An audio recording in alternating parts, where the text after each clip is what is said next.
Hey Jay, it's Peter, and I've been looking at your queries here. You got a bunch of things you're interested in. I'm going to caution you here. You're going to be careful, and I'll tell you why. Okay, a number of things came up that is sort of strange. All right, the first thing is a pair of bronze lions. There's a debate about these types of lions has been going on for a while, and there's a lot of people that think they're not Chinese, but actually Japanese copies of Chinese bronzes.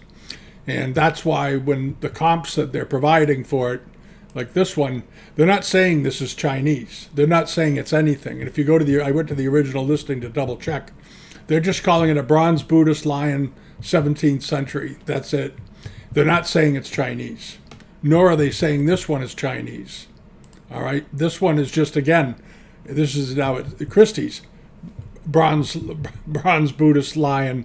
So both Christie's and Sotheby's don't want to commit one way or the other about whether these are Chinese or Japanese in this form.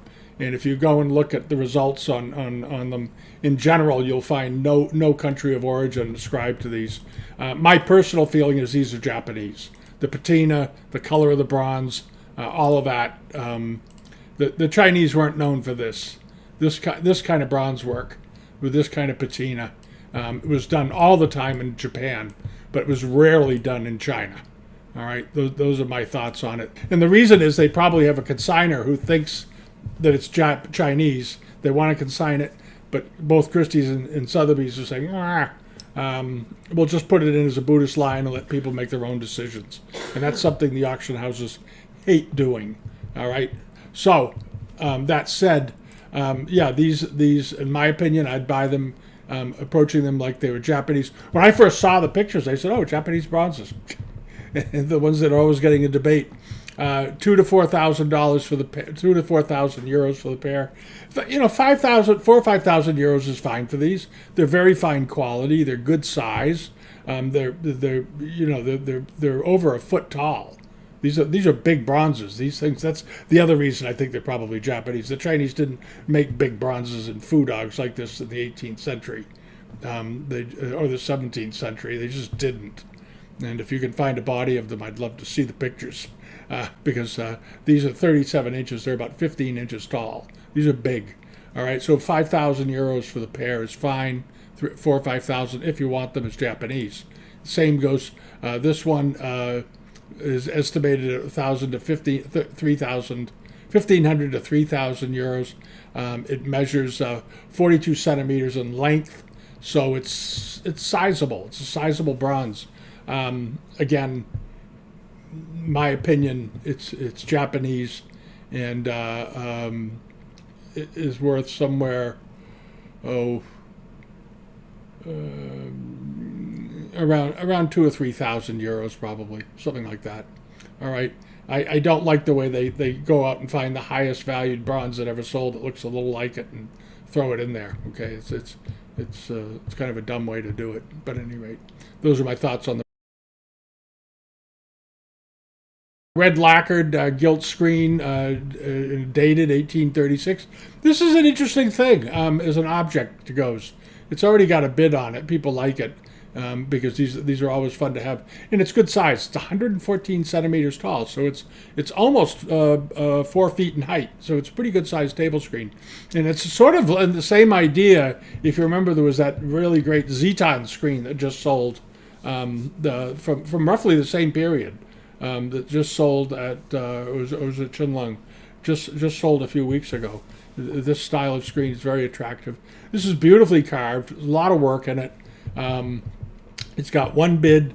It's probably going to bring close to or at the high estimate, 6,000 to 8,000, I suspect, because these things are always popular. People like them in their homes, and they add a lot of decor. So they have a lot, and it's dated, which makes it interesting. Right in the middle of the Daoguan period, so that's interesting too.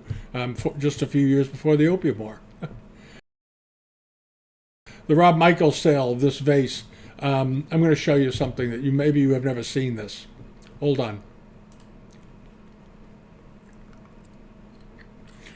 Pay attention to what he's holding. Our shop is run by three brothers. they bring out a blue Qing Dynasty vase. It's a prototype, they say, of the one auctioned off.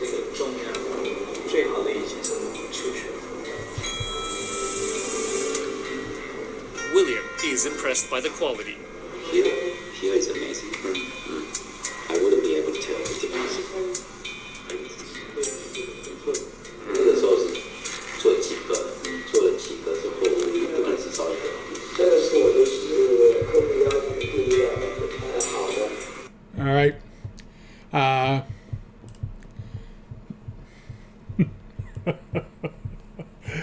I wouldn't go near this with a 10-foot pole. All right.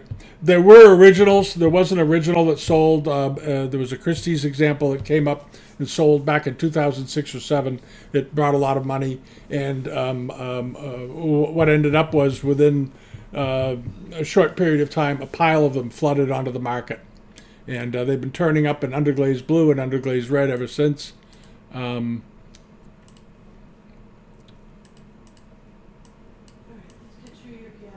But it's not, in my opinion,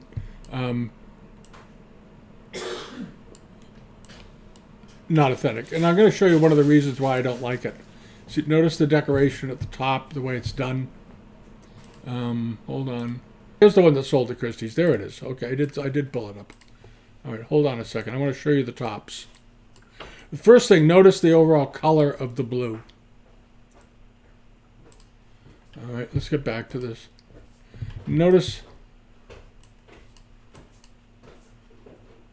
how shiny it is. Notice the soft finish here. Notice the amount of detail at the top. The way this is done. Very precise. This is a Kangxi example. Very precise, beautifully done. Soft glaze all the way down. You don't see any reflection off of this. None. None. On this one, it's as shiny as a new Porsche. All right, everything else on it, you know, it's mirroring the original rather nicely, but not quite. That's an original. That's this one. All right, and there's the example of the mark, which is done horizontally, of course, and the mark on this one is done the same way, I believe. Yeah, horizontal script. There it is. All right, but I just don't, you know, with that lack of provenance and the flood of them on the market and the difference between this one and that one that sold for 2.2 million Hong Kong, or about, that's roughly 280,000 US dollars. But that's a real one, okay? And there's a big long lot essay with it. It was sold previously in 2000. Only one other vase of this design appears to be published from the Qing Court collection. Only one other. So this is one of two. Do you think this is the other one? No, the other one's in the museum. Yellow dishes. I'm not sure why these brought so little. They look authentic. They look fine. They may have restorations to them. I don't know. I didn't buy them, so I don't know if you bought them. Are they repaired? Is the workmanship the same? You can have yellow dishes. We've often see dishes with a certain pattern, a certain type. These, of course, are intended to be imperial for the emperor. They're yellow inside and yellow outside. If it's yellow outside and white inside, it's for the empress or his first concubine, or for the empress. Or, excuse me, not for the concubine, for the empress dowager, if there is one, and the empress herself. Get yellow in and white in and yellow out. Yellow in and yellow out is for the emperor only. All right, and there are variations. You'll notice these two are a different color. This one is a different color yellow than that one. Slight variations. Little things like that can drive price. They may have restoration. The workmanship may not be quite the same, that kind of thing. And it will cause them to sell for a lot less.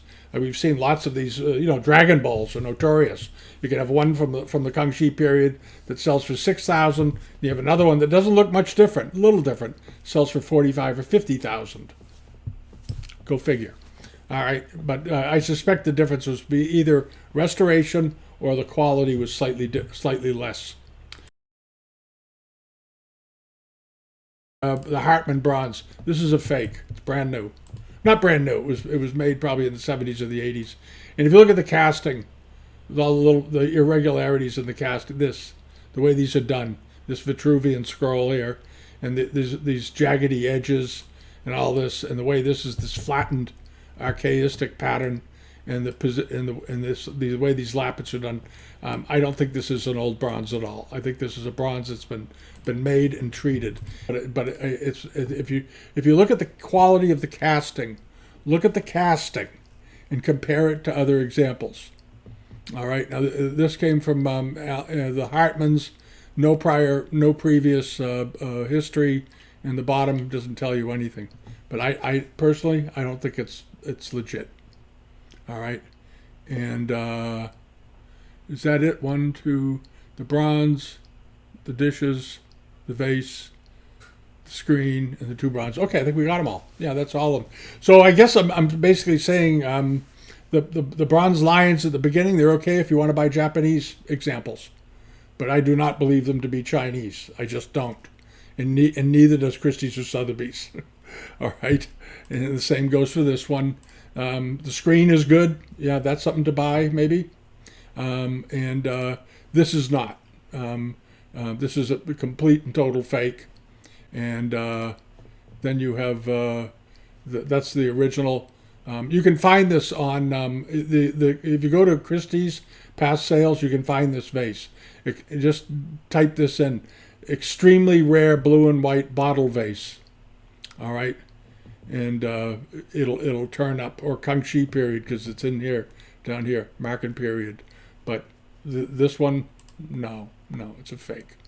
All right, and then over to this, it's also a fake because there's only one other known example, according to the Christie's at the time they sold it, and they have access to all the data. They can see everything. And then you have this piece here.